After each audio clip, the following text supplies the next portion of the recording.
que vemos es en la escala de Goldman. La escala de Goldman son varios puntos que se pueden dividir como en 5 rubros. Aquí sí es un poquito más objetivo y toma en cuenta el riesgo quirúrgico en cuestión de complicaciones cardíacas. Como en el primer rubro, habla de la edad, si tiene más de 70 años o si tuvo un infarto en los últimos 6 meses. Y luego en el examen físico, es si tiene un tercer ruido con galope o una incapacitación venosa yugular, o si el paciente tiene estenosis aórtica severa. Cuando se le pide el electrocardiograma, ven si no tiene algún ritmo que no sea sinusal o que tenga alguna alteración ahí en el electrocardiograma y se le van sumando puntitos. En el estado general, aquí ya pues ven los laboratorios de sangre, principalmente si hay alguna alteración de los electrolitos, de los azuados, la creatinina, este, si alguna prueba de función hepática está alterada. Y en cirugías se ponen 3 puntos si es una cirugía intraperitoneal, intratorácica o aórtica, y 4 puntos si es una cirugía de emergencia. Ya cuando tienes todos estos puntos, los sumas y se clasifican del 1 al 4. La clase 1, que va del 0 a 5, habla de que tiene un 0,7% de tener alguna complicación grave en cuestión cardíaca y un 0,2% de muerte cardíaca. O sea, la verdad es muy bajo. Si nos vamos hasta la clase 4, que son cuando tienen más de 26 puntos de esta escala que les mencioné, tienen un 22% de complicación grave, pero aquí el porcentaje de muerte cardíaca se eleva hasta un 56%.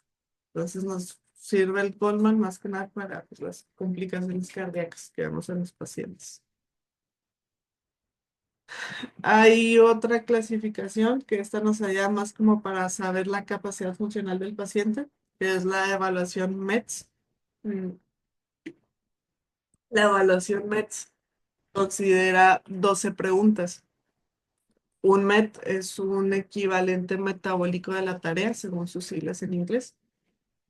Y aquí, por ejemplo, vemos que les preguntan si el paciente puede hacerse cargo de sí mismo, si el paciente puede caminar,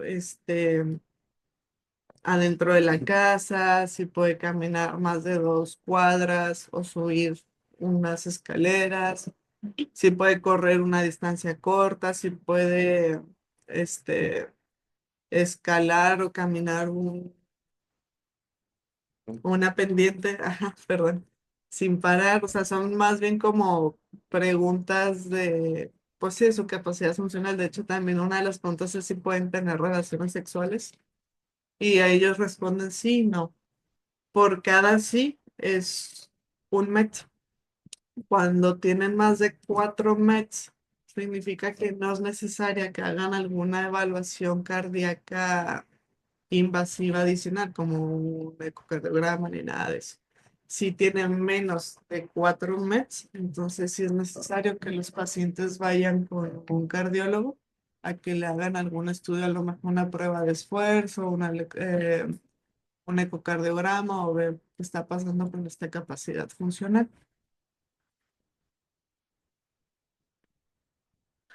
Otra escala que usamos en las valoraciones es la función hepática, que más que nada es la escala de Child-Pugh, que ya lo hemos visto pues, en la facultad, que ven como las siglas que es BATEA, que ven las bilirrubinas, la citis, la albúmina, el tiempo de protrombina y si el paciente tiene encefalopatía. Según el grado de cada uno de estos puntos se asignan del 1 al 3. Y si, por ejemplo, tiene una citis o no tiene citis, es un puntito. Si las bilirrubinas están de 2 a 3, ahí le sumas 2 puntitos.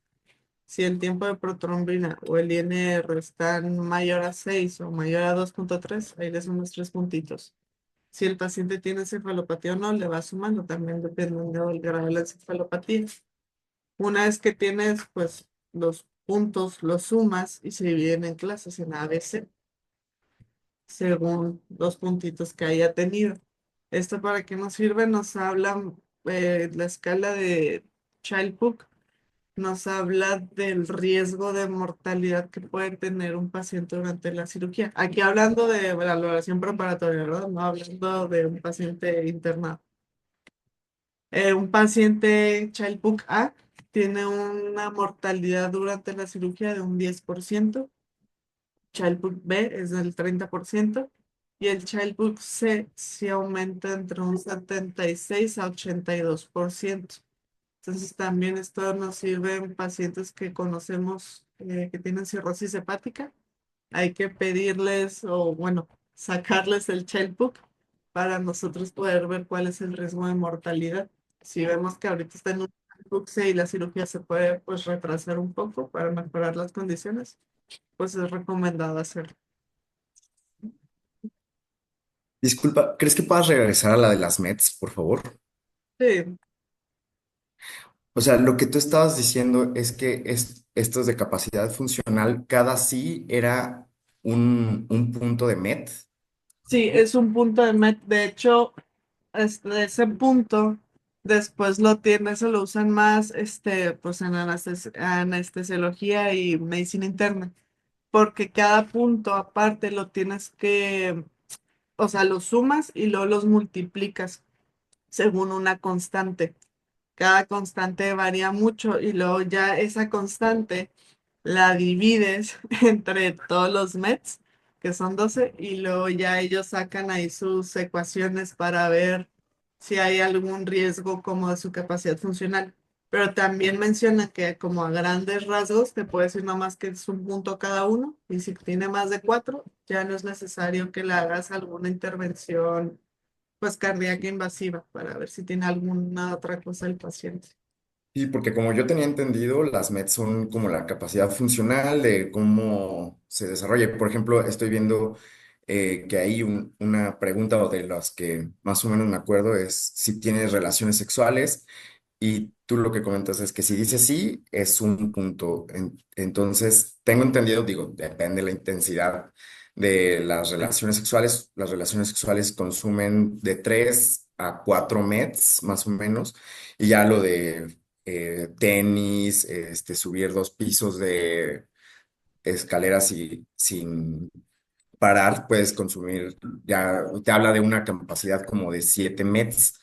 A lo mejor vale la pena investigar más a fondo esto porque puede ser relevante. O bueno, yo lo utilizo mucho en pacientes que van a justo a estar suplementados con algún inhibidor de fosfodiesterasa. Primero veo como su capacidad funcional, veo si no se lo tengo que mandar primero a un cardiólogo, veo cuántas calculo más o menos viendo qué actividades realiza las meds y si pues no, si consume más de 5 meds, pues digo, no, pues tiene una buena capacidad funcional, si sube más de 2 pisos de escaleras, tiene una buena capacidad funcional, no creo que le vaya a pasar algo teniendo relaciones sexuales, no sé qué tan intensas, se supone que muy intensas, puedes llegar a consumir hasta 7 meds. Entonces, a lo mejor y revisar eso de la capacidad funcional, porque no sé, lo, eso lo sacaste del Campbell, ¿verdad? Sí, Ok, lo reviso, pero sí, sí me llamó la atención que se esté dando un punto por por cada. cada, por cada actividad. Ujú. Ok, si no, en la próxima clase se los traigo, ya para ver bien cómo las eh, equivalencias y las variantes. Sí, a lo mejor un anestesiólogo que le preguntes te pudiera asesorar un poquito más. Sale, este, aquí.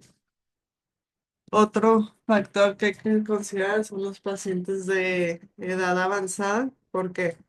Porque conforme va aumentando la edad, también va aumentando el riesgo quirúrgico. Se dice que incluso con pacientes arriba de los 80 años en adelante, por cada 30 minutos que aumenta tu tiempo quirúrgico, aumenta también un 17% el riesgo de mortalidad de estos pacientes. Entonces, también con ellos hay que mandarlos forzosamente a una valoración preoperatoria y tratar de eficientizar el tiempo quirúrgico. ¿Cuáles son las comorbilidades más frecuentes de estos pacientes en cuestión de factores de riesgo? La hipertensión y la disnea. Y que tenemos que cuidar mucho en estos pacientes es el delirio, sobre todo ya en el postoperatorio. Hay que tener mucho cuidado con el delirium. De hecho, esto es como si vemos que el paciente empieza con un delirium que generalmente en los casos de pacientes postoperados es un delirium hipoactivo. Hay que tenerlo cuidado y poderlo identificar de forma rápida para poder tomar las medidas pertinentes para evitar que tenga complicaciones postoperatorias, como qué medidas, pues las medidas famosas antidelirium que vemos aquí en geriatría, es que esté al lado de una ventana, que le preguntes las horas, si es de día, si es de noche, que se ponga a platicar con alguien, o incluso hay veces que los ponen a ver las noticias para que también como que estén conscientes en su tiempo-espacio.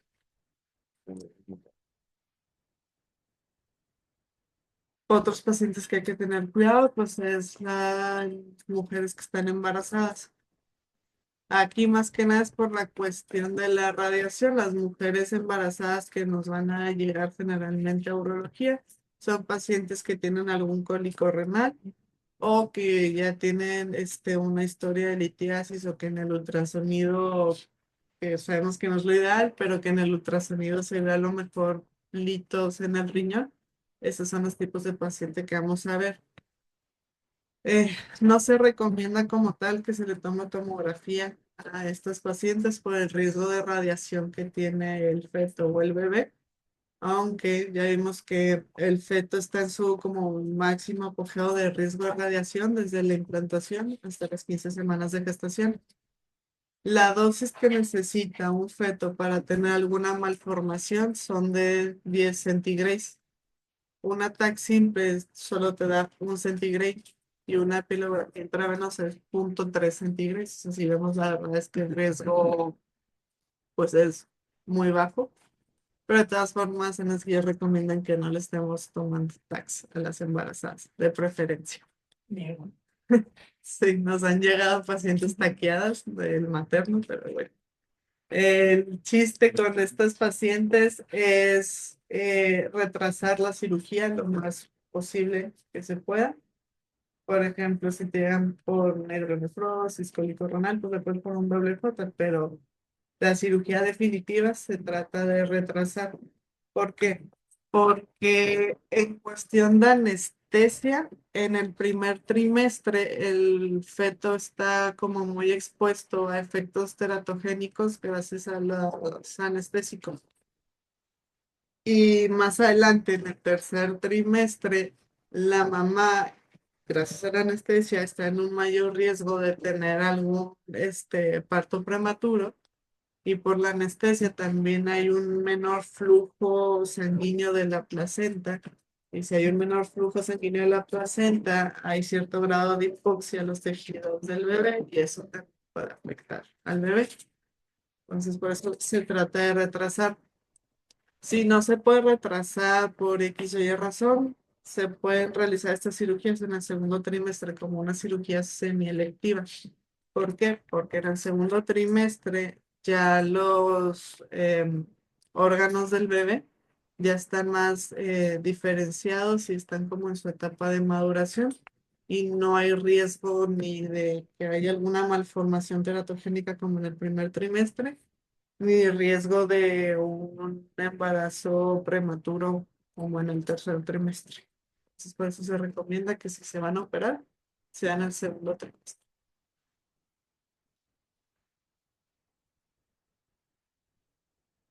Después, más adelante en el capítulo, nos habla de estrategias de optimización preoperatoria, o sea, recomendaciones que hacerle al paciente antes de la cirugía. Como en el caso de los fumadores, es evitar que fumen 8 semanas antes de la cirugía para disminuir el riesgo de complicaciones. Obviamente se trata de evitar que fumen en general, pero si no pueden dejar de hacerlo, pues mínimo que disminuyan su consumo 8 semanas antes. De hecho, si un paciente que era fumador deja de fumar por al menos 6 meses, su riesgo de morbilidad pulmonar es la misma a la de alguien que no fuma. Entonces también se trata como de hacerles como el coco wash, de que dejen de fumar. En cuestión de glicemia, también se trata de que los pacientes entren a quirófano con una glucosa entre 80 y 250, sobre todo para pacientes diabéticos.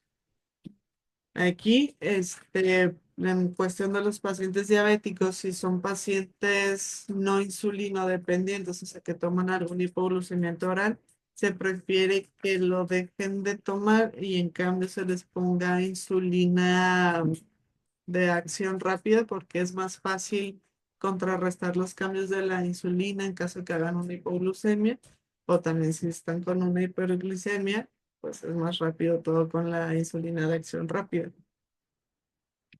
Y los pacientes que tienen antecedentes de hipo o hipertiroidismo, hay que también pedirles un perfil tiroideo antes de la cirugía para también estar en un estado eutiroideo antes de la cirugía. ¿Por qué? Porque si es un paciente con hipertiroidismo tenemos y no esté controlado, tenemos el riesgo que durante la anestesia genere una tirotoxicosis o una tormenta tiroidea. Y eso lo va a empezar a ver el anestesiólogo con que empieza con taquicardia, algún colapso cardiovascular o empieza con fiebre el paciente. Y si es un paciente que tiene hipotiroidismo, si no está en su estado tiroideo antes de la cirugía, se corre el riesgo de que la anestesia le haga mayor efecto. ¿Por qué? Porque estos pacientes hipotiroideos, eh, la anestesia les dura, tiene más latencia en ellos. Entonces, también en el caso de anestesiología, ellos van a notar que el paciente, por ejemplo, lo tratan de despertar y no está despertando de la forma adecuada. Por eso también nos dan lata los anestesios con que siempre les veamos un perfil tiroideo a todos los pacientes con hiper o hipotiroidismo. Eh, También la terapia antitrombótica. Si son pacientes que estaban con terapia antitrombótica por algún antecedente de fibrilación auricular o algún infarto o algún EBC, hay que pedirles que suspendan esta terapia. En el caso de la warfarina, se suspende 5 días antes de la cirugía. ¿Por qué? Porque la warfarina tiene una vida media de entre 36 y 42 horas. Eso se pide que la suspendan 5 días antes. Y los pacientes que usan algún antiagregante plaquetario como el clopidogrel o la aspirina, que son los más comunes, se pide que lo suspendan de 7 a 10 días antes de la cirugía. ¿Por qué? Porque la vida de las plaquetas generalmente son 7 días. Entonces lo suspenden y ya tienen otras plaquetas nuevas. Pero ¿qué pasa en los pacientes que están o sea, que no puedes quitarles como tal la terapia antitrombótica porque su riesgo de coágulos es muy alto? En estos pacientes se les pueden dar dosis terapéuticas de heparina de bajo peso molecular o heparina fraccionada. ¿Cuáles son estos pacientes que están en estos riesgos como moderado o alto? Aquí vemos que los dividen en bajo, moderado y alto grado. En la primer columna son pacientes que tienen alguna válvula mecánica y en la columna del medio son pacientes que dan fibrilación auricular y BT significa embolia o tromboembolismo venoso. Los dividen en bajo, moderado y alto. En el caso de los bajos, son pacientes que tienen alguna válvula aórtica, sin fibrilación auricular ni algún riesgo de algún EBC. En la cuestión de la fibrilación atrial, es la escala CHATS-2, que CHATS-2, según sus siglas, son pacientes con alguna falla cardíaca, hipertensión, la edad, que sean mayores de 75 años, que tengan diabetes, que tengan algún antecedente de algún stroke, o sea, un EBC o un infarto, o que tengan, pues sí, ahí está el CHATS-2. Este, ahí sí cada sigla es un puntito. Si tienen dos de esos puntos, entran dentro del riesgo bajo. O si tuvieron algún evento de tromboembolismo venoso hace más de un año, pues están en riesgo bajo. No es necesario darles como esas dosis puente de heparina. Los que están ya en riesgo moderado o alto, ahí sí hay que darles dosis puente antes de la cirugía, que son pacientes que a lo mejor la válvula mecánica está en la válvula mitral, que llevan menos de 3 meses que tuvieron el stroke o menos de un año que tuvieron el tromboembolismo o que tienen fibrilación auricular, ¿cómo confirmada o evidenciada, o pacientes que son hipertensos, diabéticos, en mal control. Ahí a todos ellos sí hay que darles esta terapia puente. En lo que dejan la warfarina es la cirugía, poderles dar, o los antiagregantes plaquetarios, poderles dar la heparina.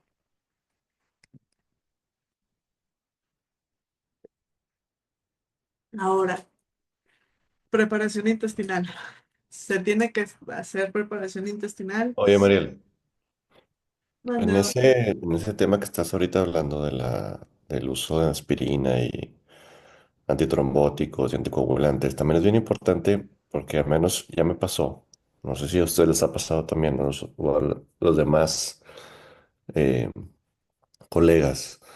Hay ciertas multivitamínicos y suplementos que los pacientes toman que pueden comprar así de manera indiscriminada, over the counter en GNC y en cualquier lugar, que también hasta cierto punto los anticoagulan.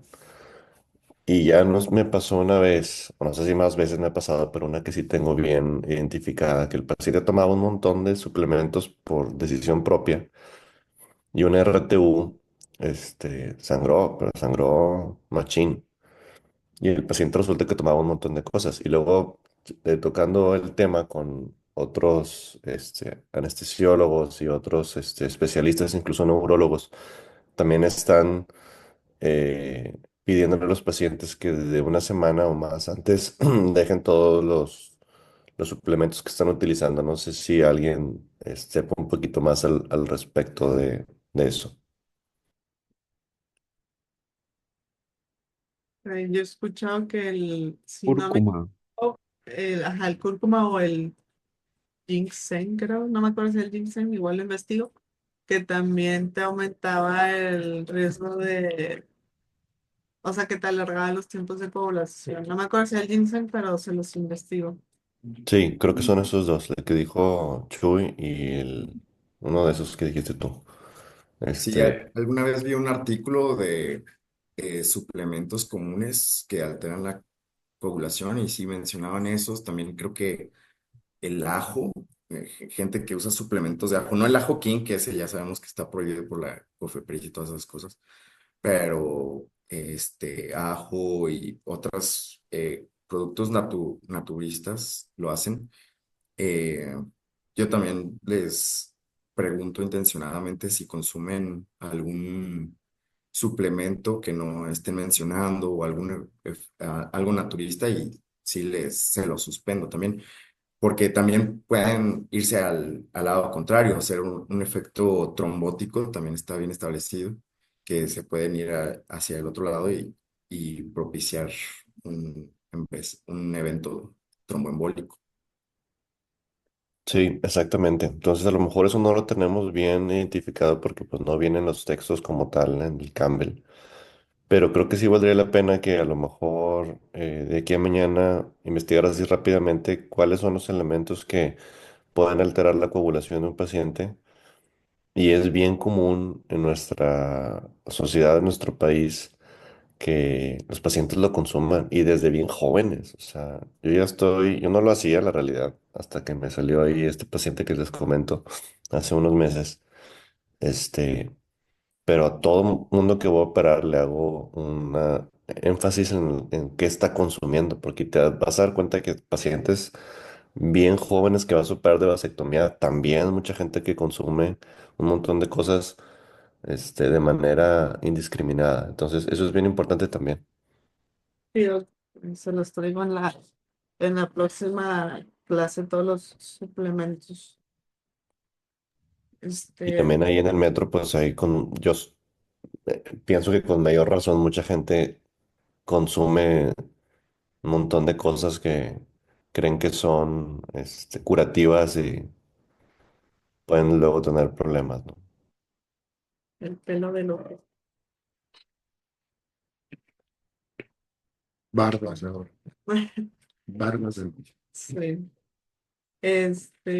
Luego nos habla de la preparación intestinal. Se tiene que preparar paciente de forma intestinal. Sí, no, en caso de que sí, con pura mecánica, con antibióticos, que es lo que recomiendan. Bueno, este artículo ya está un poquito viejito, pero es de 1977, es un doble ciego, donde aquí lo que hicieron fue dividir pacientes, eran 167 pacientes con una cirugía colónica de forma electiva. En un brazo les daban una preparación mecánica sin antibiótico oral y en el otro brazo era una preparación mecánica con antibiótico oral. ¿Qué antibiótico oral? Los que se usan como de elección es la neomicina y la eritromicina. ¿Qué es lo que vieron? Vieron que del lado que no habían tenido antibióticos orales, tenían un 43% de complicaciones sépticas, comparado con un 9% de los que sí les daban antibiótico oral. Su P fue de 0.001, lo que significa que pues es una P significativa. ¿Cuál es el problema de esto? Vieron que estos pacientes que les daban, o sea que sí disminuía el riesgo de complicaciones, pero les daba colitis pseudomembranosa por Clostridium difficile por darles este tipo de antibióticos. Entonces, ahí en ese estudio de 1977 decía, no, sí hay que dárselos, pero hay que tener cuidado con que les dé colitis pseudomembranosa. Entonces, dijeron, bueno, en el 2005 hicieron otro estudio, fue un análisis retrospectivo. Tengo dos. Y aquí dijeron, bueno, vamos a ver, este, vamos a volver a hacerlo, ¿no? O sea, darles antibiótico y no darles antibiótico. A ver, ¿qué pasa? Aquí fueron 304 pacientes. Aquí estamos hablando de puro antibiótico oral. Y vamos a ver cuál es la incidencia real de una colitis pseudomembranosa. A los pacientes ay, aquí los puse al revés, perdón. A los pacientes que les dieron, aquí está al revés, perdón, que les dieron el antibiótico oral eran 7.2%, de que les dio una incidencia de colitis pseudomembranosa versus los que no, que eran 2.6. Y disculpen, están al revés invertidos los números. Igual es una P significativa donde vieron que pues sí les daba esta colitis pseudomembranosa. Entonces, ¿qué hicieron después? En el 2014, este, en una revisión de Cochrane, dijeron, ok, vamos a ver más que nada en vez de darles antibióticos orales, que sean antibióticos intravenosos, porque vieron que disminuía la incidencia de una colitis pseudomembranosa y llegaron a la conclusión de que con que les des antibiótico, bueno, aquí no estaban hablando de la colitis, perdónenme, aquí ellos estaban hablando de una infección de la herida de la cirugía, vieron que si les dabas antibiótico ya sea intravenoso u oral antes de una cirugía colorectal, disminuía el riesgo hasta un 75% de una infección de la herida. Y aquí, ¿por qué hacen la mención de oral o intravenoso? Porque ellos dicen de que, ok, si el oral te da riesgo de colitis pseudomembranosa y lo que queremos más que nada es que no les tengan una infección, si les damos IV, disminuimos el riesgo de una colitis pseudomembranosa y aún así nos da cobertura para evitar una infección de la herida. ¿Cuál es la diferencia de la toma IV contra la vía oral para la protección de la colitis pseudomembranosa? Si es hecha por un barrido de la flora natural del colon, ¿no? Ajá. Entonces, ¿por qué vía oral o IV sería diferente? Pues aquí como que no, o sea, en este estudio vieron que no variaba si era IV u oral. Claro. Ujú. Pero como en los estudios, en el primero de 1977 se quedó con que no, es que les dan colitis pseudomembranosa, que no sé qué. En este caso los cirujanos generales, que son los que usan más cirugías de colon, optaron por mejor usar IV. Y ya fue cuando hicieron esta revisión, que dijeron es que no importa si es IV o oral, ambas disminuyen el riesgo de infección de heridas. Esta revisión Cochrane es prospectiva, doble ciego, controlada. Esta fue perspectiva, Prospectiva, perspectivas, controlada, sí. doble ciego, aleatorizada. Doble ciego aleatorizada, no me acuerdo, pero sí era perspectiva controlada. Igual ahorita lo ¿Y revisé. el número de pacientes? Número de pacientes, esta no la puse. De esta eran como 200 y algo de pacientes. Igual ahorita le checo bien el DOI. Pensé que lo había puesto, pero bueno. Este, pero bueno, aquí entonces, ¿qué dijeron? Ok, sí hay que darles cobertura intravenosa, pero hay que seguirles dando la preparación mecánica. ¿Con qué? Tenemos el polietilenglicol 3350 o el famoso punto max y el fosfato de sodio o el famoso FLIT. Se puede usar cualquiera de los dos, o bueno, hay más, pero los que más comúnmente se usan son estos dos. ¿Por qué? Porque estos dos reducen el desequilibrio hidroeléctrico que puede generar otro tipo de laxantes. En el caso del polietilenglicol, se recomienda que se use más en adultos mayores, en pacientes con insuficiencia renal, insuficiencia cardíaca o cirrosis. ¿Por qué? Porque el polietilenglicol no se absorbe para nada pues, en el cuerpo, entonces no hace ningún desbalance hidroeléctrico en los pacientes. Dijeron, bueno, vamos a hacer un metaanálisis. En este metaanálisis vamos a ver si en la preparación mecánica sí sirve o no sirve. Entonces, aquí en este metaanálisis fue en el 2009, fueron 14 RCTs, con un total de 4.859 pacientes. Y, Now you're talking, baby. y vieron que la verdad es que no hay como mucho beneficio de la preparación mecánica. Aquí lo que están hablando ellos es de cirugía colorectal. ¿Por qué? Porque vieron que en cuestión de fuga de anastomosis, el Ox radio está en 1.12, el intervalo de confianza va desde un 0.82 a un 1.53, o sea que no hay una como asociación estadísticamente significativa, y la P está en 0.46. En cuestión de abscesos abdominales o pélvicos, también hubo como que un gran beneficio si el paciente tuvo o no preparación mecánica. Y en cuestión de mortalidad estamos igual. Obviamente, preparación mecánica me refiero a que les hagan los enemas así, porque obviamente el paciente tiene que estar en el uno, ¿verdad? Para la cirugía. Entonces, con todo esto que se concluyó, al menos en cuestión, pues, de urología, ¿no? En nuestra cuestión, no se han hecho como estudios como tal para cirugías de uro, hablando de eh, si se tiene que hacer una preparación intestinal antes de, no sé, una cistectomía radical con uso de conductilidad o algo así. Pero sí se prefiere que se haga preparación mecánica en pacientes que, por ejemplo, les vas a hacer un ultrasonido, bueno, una biopsia transrectal guiada por ultrasonido. ¿Para qué? Para evitar, por ejemplo, algún riesgo eh, de septicemia al momento de hacer la biopsia, o en pacientes que vas a hacer alguna cirugía laparoscópica, prefieren que se haga este tipo de abordajes de la, de la limpieza mecánica, pues.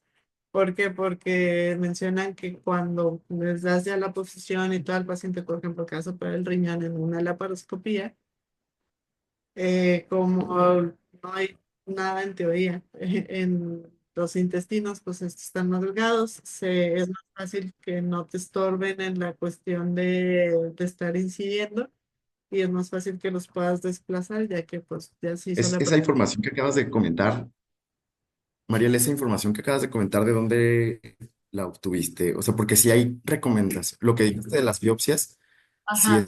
es, o sea, sí lo mencionan, por ejemplo, las guías europeas, que de hecho ya te ponen de primera instancia la transperineal, pero sí hay recomendaciones para urología, para cistectomía, para todo eso en donde más bien apoyan el no realizar la preparación intestinal. No sé si alguien de aquí realice preparaciones intestinales para sus pacientes que van a ir a cirugía y en qué contexto lo hacen y cuál es la justificación que tienen. En mi caso, incluso las cistectomías, no hago preparación intestinal, y pues, o sea, no, incluso o sea, en nefrectomías o lo que sea, no realizo ningún tipo de preparación. No sé si alguien aquí lo realice.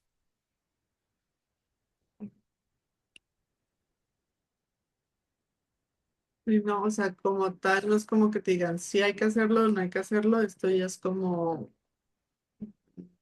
justo Eh, el cirujano.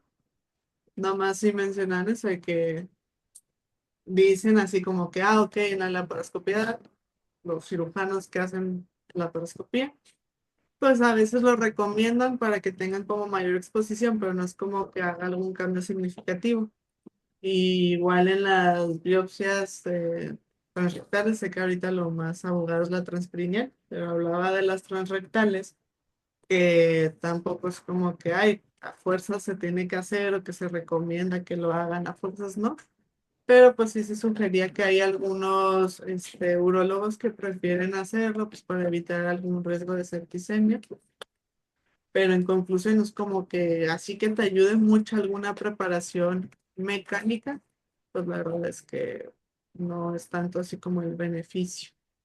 Y incluso hay artículos que dicen que puede ir en tu contra, o sea, mayor hilo, mayor desequilibrio hidroelectrolítico, entonces por eso no apoyan el realizarlo. Sería cuestión de checarlo, pero creo que en las guías europeas también tienen algún apartado para prequirúrgicos, no me acuerdo. Y lo que sí estoy seguro es que la AUA tiene unos white papers de optimizar las cirugías urológicas y tienen tres white papers, uno para el prequirúrgico, uno transquirúrgico y uno postquirúrgico. Me acuerdo que en la residencia los revisé, a lo mejor vale la pena, porque es un tema súper importante e interesante y yo creo que en los primeros años es justo en lo que nos debemos de acostumbrar a revisar para que a nuestros pacientes les vaya muy bien en sus cirugías, saber qué es lo que es lo mejor para ellos. Ok. Justamente el año pasado, cuando abordábamos el tema de resección retroperitoneal, tanto laparoscópica como abierta, uno de los temas que se tocaba en este capítulo, y justamente me tocó a mí desarrollarlo, era sobre la preparación intestinal y cómo abordarla. Y la verdad, dentro de la literatura que revisé en ese momento y lo que encontré, puedo buscar mi presentación y buscar los papers que encontré. Realmente no se recomienda la preparación intestinal justamente por lo que comenta usted, Doc. La translocación bacteriana, el paciente se deshidrata y la verdad de lo que se refiere es que si ya se abrió la cavidad, o sea, si hay una lesión intestinal o algo, esté o no preparado el colon, ya existe una contaminación bacteriana del campo quirúrgico y se va a tratar igual el paciente como un paciente que tiene una cirugía contaminada. Entonces, realmente no existe un beneficio. Además, retarda más el tiempo de recuperación del paciente y puede promover, por ejemplo, que tenga complicaciones como diarreas posquirúrgicas y ese tipo de cosas que pueden prolongar más la estancia intrahospitalaria y que el paciente sea más susceptible a una infección oportunista o nosocomial.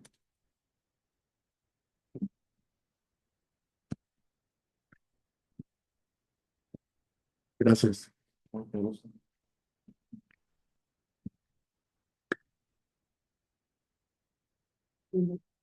Igual ahorita en la próxima clase les traigo así como lo de la AUS para corroborarlo.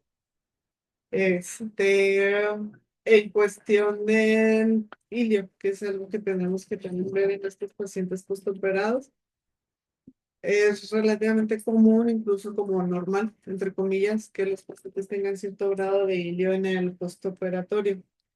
Cuando hay como que empezarnos a preocupar, cuando este ilio dura más de 72, 96 horas, hay que sospechar que tiene una obstrucción mecánica secundaria de adherencias o una hemorragia retroperitoneal.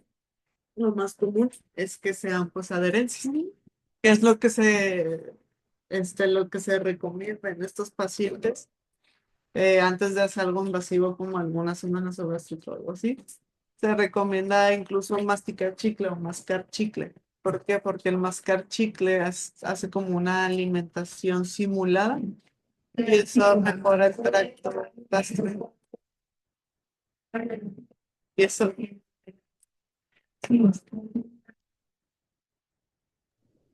Dejamos de escuchar, Mariel. No, perdona, que es que me quedé pensando, es que tenemos un paciente por ahí en Es que esa cama, sí, acaban de anunciar un código a una de las Ah, camas ya. cerca de urología. cerca de uno de los nuestros, perdón. Sí, no es de Es, usted. no, no es nuestro. Bueno, entonces el chicle mejora así el tracto gastrointestinal. Hay otros que recomiendan el uso de albimopan, que es un antagonista de los receptores opioides tipo MU periféricos, que estos también nos ayudan como a restaurar la función intestinal, ya que como su nombre lo dice, bueno, no su nombre, su clasificación lo dice, es un antagonista de los receptores. Entonces, al hacer este como antagonismo, ayuda a la movilidad intestinal. Me salió que ¿Y hay Albimopam aquí en México? aquí yo no he visto, sé que nomás se puede usar de uso intrahospitalario, son capsulitas, pero al menos yo aquí en México no lo he visto. No sé si alguno de los adscritos haya visto en algún hospital de aquí. Yo me quedé en que no había. A mí me tocó en el 2020, creo, tener un paciente que tenía un tema intestinal por algo era una disfunción neurogénica del tracto urinario inferior y en el Zambrano me lo mandaron pedir, pero lo consiguieron a través de un proveedor de importación de medicamentos. Y como tú dijiste, lo hicieron en un contexto de terapia intensiva, el paciente estaba en terapia. Pero según yo también no hay, o sea, lo tienen que conseguir con cosas muy avanzadas y muy caras. Es, pues sí, eso también es como algo que tenemos que cuidar en el paciente postoperatorio. Ahora, hablando un poquito más de perioperatorio, del entorno ya en quirófano del paciente, que tenemos que cuidar. Tenemos que cuidar la temperatura, que el paciente esté en una pues normotermia, o sea, que esté entre 36 o 38, que ya 38 consideran fiebre, pero ese es como que el rango que recomiendan que esté el paciente. ¿Por qué? Porque la hipotermia te aumenta el riesgo de sangrado, transfusiones, infecciones. ¿Por qué te aumenta el riesgo? Pues lo que pasa es que los anestésicos te genera una vasodilatación periférica. Entonces, al generar esta vasodilatación periférica, el calor también se redistribuye fuera de la porción central, ¿no? Que es pues cabeza, pecho y abdomen. Y al redistribuirse también el calor, hay una, pues como una baja inmediata de la temperatura. Esto pasa más en la cuestión de la inducción del paciente. Eso pasa de una forma. ¿Qué pasa también durante todo el resto de la cirugía? Hay una pérdida de calor por conductividad y por radiación. Entonces, lo que pasa aquí, se pierde pues todo ese calor y hay más riesgo de sangrado, hay más riesgo de infecciones porque hay cierto grado, se redistribuye todo el calor. Hay grado de hipoxia, que esa hipoxia puede llegar a afectar en la piel, que vamos a cerrar, y esa piel, como está con hipoxia, puede generar radicales libres. Estos radicales libres pueden generar, tengan un poco de muerte celular, y esta muerte celular puede hacer que no se pueda cicatrizar de forma adecuada la piel y se genera una infección de sitio quirúrgico. Entonces, lo que recomiendan es que se usen las mantas térmicas o los colchones térmicos, esos verdes que vemos que los ponen abajo del paciente, y que todos los líquidos que se le pasen al paciente sean líquidos pues tibios, o sea que no sean soluciones frías. En cuestión del posicionamiento, el posicionamiento más que nada es para evitar neuropatías, ya sea por estiramiento, compresión o isquemia. En el capítulo mencionaba que la como posición más segura del paciente es que esté en decúbito supino, ya que no hay muchos lugares donde se pueda estar haciendo una neuropatía por algún estiramiento. Si vamos a tener el paciente con los brazos en abducción, tiene que ser menos de 90 grados, porque si la abducción es más de 90 grados, podemos generar que se tense el plexo braquial y puede generar después el paciente alguna neuropatía de la extremidad superior. O, por ejemplo, en el caso de urología, que ponemos mucho a los pacientes en litotomía, también tenemos que tener cuidado de no estirar mucho los músculos de la pantorrilla, porque podemos generar un estiramiento del nervio ciático y eso le puede condicionar después a un paciente una neuropatía de las extremidades inferiores. Entonces, si vamos a poner un paciente en litotomía, se recomienda que ya cuando le vas a dar la posición al paciente, no, o sea, primero una pierna y luego otra pierna, que no sea como que al mismo tiempo y que sea como que hagas una flexión hacia la cadera, como entre 80 y 100 grados, y que la abducción, cuando ya los pones en las pierneras, sea entre 30 y 45 grados de abducción, que no sea más allá de eso. ¿Por qué? Porque puedes generar un estiramiento del nervio ciático. Obviamente Y aquí. yo me acuerdo también una de las preguntas de revisión de los que estuve estudiando para el consejo, mencionaban mucho que en la posición de litotomía por las pierneras, acolchonarlas bien para prevenir la lesión del nervio peroneo, pero esto mejor, sí, el superficial y el profundo. Nada más, si quieren, corrobórenlo, pero como que recuerdo haber leído esa pregunta en algún examen de preparación para el consejo. Sí. Y luego también recomiendan que incluso ya cuando se termina la cirugía y que vas a volver a regresar al paciente en su posición pues, de cúbito supino, agarras una pierna, le hagas como unas flexiones y luego ya luego agarras la otra y le haces unas flexiones para que, pues, como para evitar ese estiramiento del músculo y por ende del nervio. En la posición de cúbito lateral, que también usamos mucho por ejemplo, para abordar de nefrectomías, se recomienda que tenga un soporte tanto anterior como posterior el paciente, ya sea con los strips que tenemos en el zambrano o aquí pues con la cinta que usamos. Este, para también, eso ayuda también al paciente que no se nos vaya de lado y pues también nos sirva a nosotros en la cirugía. Que el brazo que queda abajo, como ya sea hacia el pecho o en 90 grados acolchonado, y el brazo que queda arriba, que pues como en nos usamos las pierneras para que pueda descansar arriba, e igual que no sea una abducción o un estiramiento de más de 90 grados para evitar lesiones en el plexo braquial. Se recomienda poner como colchones o pads o algo en los puntos de presión como en las rodillas o en los tobillos para evitar alguna lesión o alguna úlcera por presión, y que se le ponga también un como rol axilar, por así decirlo, abajo de la axila, no tal cual en la axila, sino un poquito más abajo. ¿Para qué? Para evitar una compresión igual del plexo braquial del brazo que queda en la parte de abajo.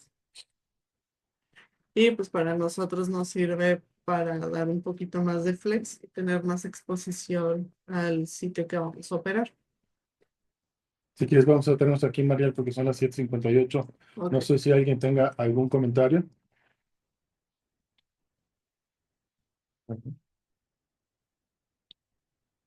Gracias. ¿Alguien, algún comentario de los que están en Zoom? Hola, buenos días a todos. Solamente quería mencionar que hay que evitar utilizar los inhibidores de bomba de protones en los pacientes del metro para evitar casos de Clostridium. Nada más para que es un factor de riesgo importante, entonces por cuestión de que suprimir el ácido destruye las esporas y demás, entonces nada más para eso. ¿Se Buen día. puede presentar, doctor, por favor, para los que no lo conocen? Sí, hola, buenos días. Mi nombre es Alejandro Talamás. Me acabo de graduar de urología. Conocí nomás a los doctores de León Poquillo justo terminando el año pasado, pero pues mucho gusto a todos y cualquier cosa que pueda apoyarlos, aquí andamos. Muchas gracias, doctor Palmas. Qué amable. ¿Algún otro comentario? Pues nada, ninguno por acá. Gracias, gracias, doctor Quiroz. Doctor González, aprovechando su presencia, ¿ya se repartieron las tutorías o los mentoreos?